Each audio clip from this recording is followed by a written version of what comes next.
Assalamualaikum Ustadz. Waalaikumsalam warahmatullahi wabarakatuh. Ini Ustadz, saya suka melihat orang gampang panik gitu Ustadz. Apakah itu bagian dari fitrah? Maksudnya apakah setiap orang tuh fitrah takutnya sama atau Allah beda-bedakan gitu?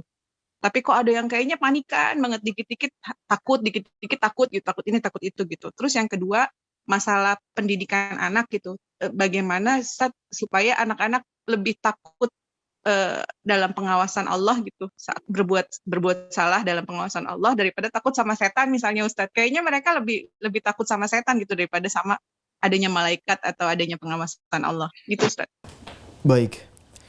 Yang pertama, takut yang Allah tanamkan pada jiwa secara fitrah itu ketakutan yang wajar. Ketakutan yang wajar sifatnya. Wajar itu ada di tengah. Ya, wa kadzalika ja'alnakum ummatan wasata. Quran surah ke-2 ayat 143. Demikian kami jadikan kalian umat yang pertengahan. Ya. Jadi saya ingin menunjuk kata wasatanya di sini. Ya, walaupun ini menunjuk kepada sikap, saya ingin tunjukkan pertengahannya. Jadi tengah-tengah ini maksudnya adalah hal yang wajar. Ya, takut, gelisah seperti tadi yang saya contohkan. Gelisah kalau tiba-tiba anak pulang terlambat, ya. Ya, gelisah ketika awan pekat, mendung, itu gelisah yang wajar. Ini bisa kita tarik ke kanan, bisa kita tarik ke kiri. Kalau yang standar, yang wajar, yang biasa ini, kita naikkan levelnya untuk mendekat kepada Allah. Dengan berlatih, berzikir, belajar, tidak harus meninggalkan aktivitas harian. Karena kerabat-kerabat, sahabat-sahabat Nabi pun, yang pebisnis, yang politisi, itu kan? Yang diplomat, yang birokrat, itu banyak.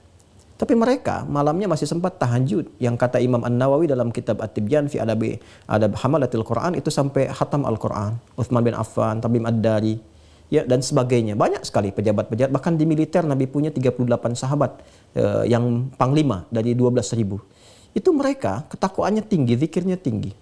Nah, mereka naikkan levelnya dari yang wajar menjadi tinggi. Sehingga harapannya dengan itu semua selalu ada dalam perlindungan Allah Subhanahu wa Ta'ala.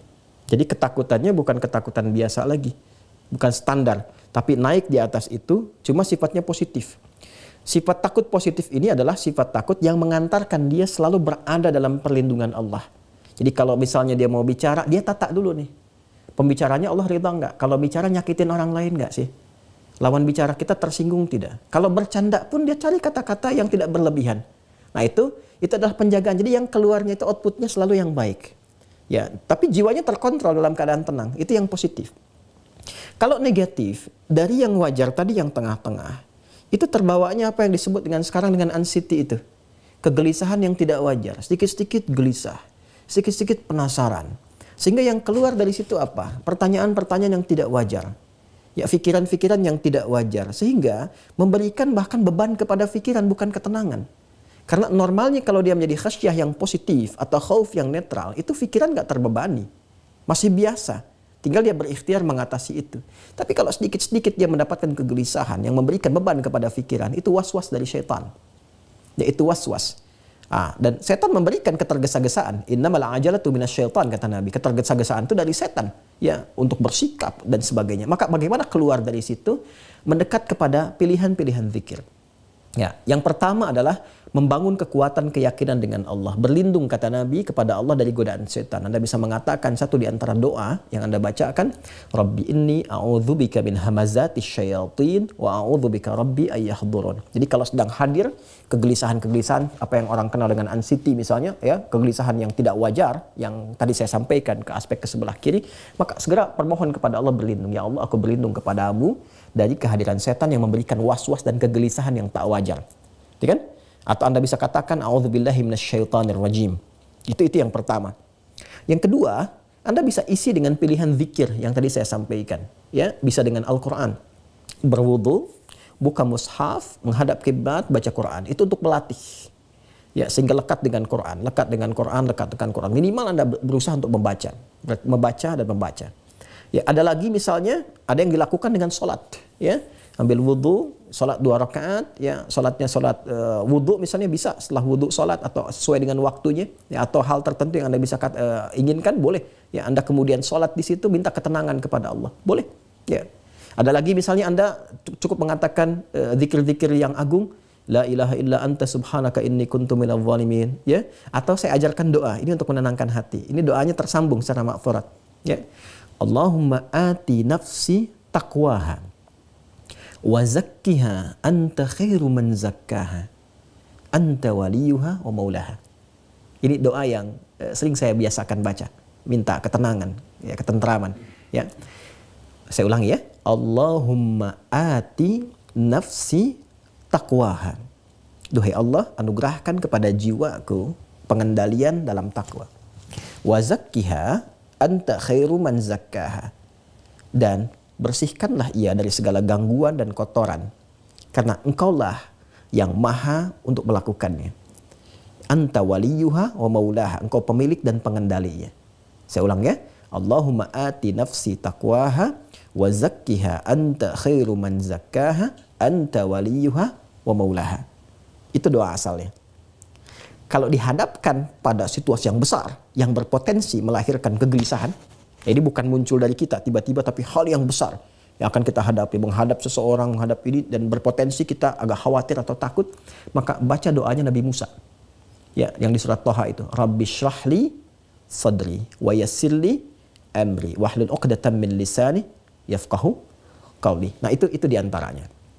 Sedangkan yang kedua, bagaimana menanamkan rasa takut kepada anak. Anak itu bening, jernih, dan hanya mendapatkan pantulan dari lingkungan sekitarannya. Itu yang kata Nabi, kullu mauludin yuladu 'alal fitrah. Setiap yang lahir itu berada dalam fitrahnya. Jadi anak itu baik, bersih, bening, gitu kan? Nah, kemudian juga cenderung kepada kebaikan. Tapi fa'abawahu, lingkungan sekitaran, yuhawidani au yunassirani au yumajjisani, memberikan pengaruh kepada dia. Nah, maka hal terbaik kata Al-Quran, ya Al-Quran dulu, menjadikan anak itu dekat dengan Allah, takut kepada Allah yang positif tadi itu, bentuk lingkungan di keluarga yang baik. Orang tuanya dulu praktekkan, ya, sholat berjamaah sama-sama, ayah jadi imam, ibu ada di situ, anak melihat, mencontoh. Ngaji Quran, ngaji dulu bareng-bareng. Jadi kalau orang tuanya minta, tapi orang tuanya nggak pernah ngaji, anak akan melihat. Itu yang dimaksudkan. Jadi lingkungan ditata, soleh dulu. Itu spirit Quran surah ke-3 Ali Imran ayat 35 sampai 37. Jadi Imran dengan Hannah itu diberi contoh oleh Allah lewat Imran dan Hannah. Jadi bukan Nabi, bukan Rasul. Supaya kita nggak ngeles. Ya, ini kan Nabi, ini kan Rasul. Allah kasih yang bukan Nabi, bukan Rasul. Ya. Imran dengan Hannah kompak. Menyiapkan diri bahkan dari sejak mengandung Hannah. Ya, cuma kadar Allah nanti Imran meninggal kan. Imran meninggal duluan. Ya, Hannah melahirkan Maryam. Tapi amanahnya dijaga. Begitu kemudian Maria lahir, apa yang terjadi? Yang terjadi indahnya adalah disiapkan seperti amanah sebelumnya. Dipilih guru yang baik Nabi Zakaria, ditempatkan di tempat yang baik mihrab, kemudian dirawat di sekitarnya dengan cara yang terbaik. Apa yang terjadi? Jawabannya fataqabbalaha rabbuha biqabulin hasanin wa ambataha nabatan hasana. Selanjutnya, ketika orang tua benar-benar berikhtiar seperti tadi yang disampaikan, harta berikan yang halal, doa minta kepada Allah, ayat 36 yang berdoa, doa minta kepada Allah Subhanahu wa taala, berikan harta yang halal, bangun lingkungan yang kondusif, cari guru yang baik, biarkan selanjutnya kata Allah, saya yang menjaga anak itu berada dalam penjagaan yang terbaik. Itu spiritnya, dan prakteknya ada di Quran surah 31, Luqman ayat 13 sampai dengan 19. Wallahu taala alam bissawab.